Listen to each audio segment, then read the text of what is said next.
Welcome to toss tip number 1 on how to set the toss into the court. In this presentation, we're going to be looking at Ben Sheldon, and we're going to look at some variations of Nick Kyrgios. All we're going to be looking at are just some of the biomechanics as it relates to just assisting the player with getting the toss to go into the court. This does not have anything to do with centering the toss or talking about the height of the toss. This is specifically in helping a player get the ball in front. Okay, so let's go ahead and dive into this. So I want to bring your attention here as we look at Ben. And as I move the timeline forward, let me just move it here. Now if we stop at the very first checkpoint, which is right here, I'll zoom in on it so you can see it.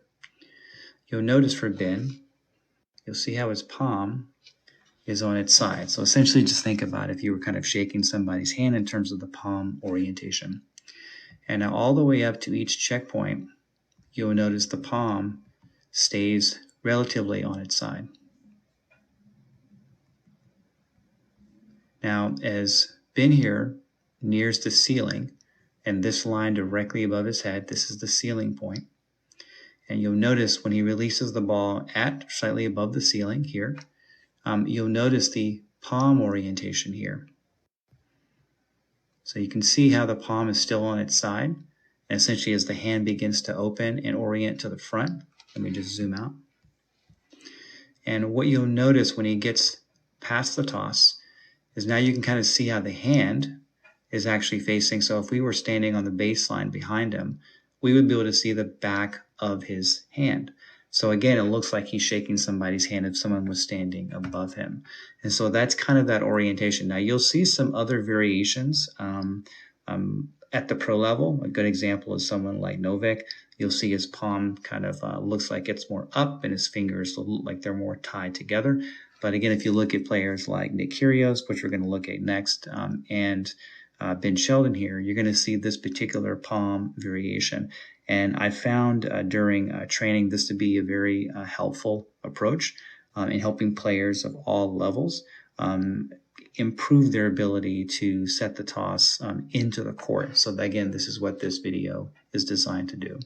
And so as you notice the palm here, as it gets to the top again, you can see how long it stays to the side. Now, it's not until the ball reaches about the apex that you'll see just Ben here with a slight internal rotation of the palm, and it kind of turns out here. This is where you can kind of see now the palm is facing forward. And so when you watch this fast, it looks like he's just flipping it. So if you just go at normal speed here, it's going to look like it's going and flipping out relatively quick there. So just be mindful. So not to, as you're teaching it, to make sure that the player is not flipping all the way. There's an isolation and then it rotates towards the end, even though it looks like it's happening faster. All right, now let's jump over to Nick just to kind of get a different viewpoint here so you can see some of the similarities here. Now, what you'll notice with Nick as he starts to bring the palm up, you can see his palm almost looks like it's facing slightly upward, but it's really kind of more on a slanted position here. And you'll be able to tell that when he kind of gets to the ceiling and the hand begins to open here right at the ceiling point there. And so here you can see how the hand is kind of not so much facing up, but it's kind of on a slant. But one of the fundamental commonalities here that we'll see is right here as he starts to go up, watch the palm again there. And so now it looks like he's shaking somebody's hand just in terms of the orientation. And so again, if we go back over here to Ben and we kind of look at the same location at that timeline, let me just back it up here, you'll get a sense of the same framework here. So you can see kind of the commonalities as they tie this together. And again, this is essentially helping the player get the toss out in front to actually begin to benefit from transferring the weight more naturally. Let's go back over to Nick. Now you'll watch here as Nick kind of gets past right when the ball is almost to the peak here because he has such a low toss. You'll see kind of he will begin just a slight internal rotation of that palm before he goes into his tucking sequence here. And so again, this is just some biomechanics here to help you understand how to execute a toss to the front. Now there's other dimensions to the toss that we're not going to get into at this moment because I just wanted to talk about a technique that you can use to help your players set the toss out in front of the body.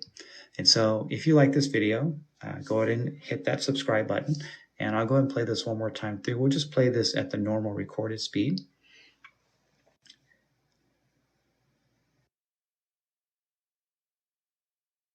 And we'll get into some of the other nuances in the follow-up videos. Let's go over to Nick. But again, even if the palm is slightly slanted or on its side, just remember how the palm orients to the side as if you're shaking somebody's hand. All right. Thank you for watching this video, and I'll see you on the next take.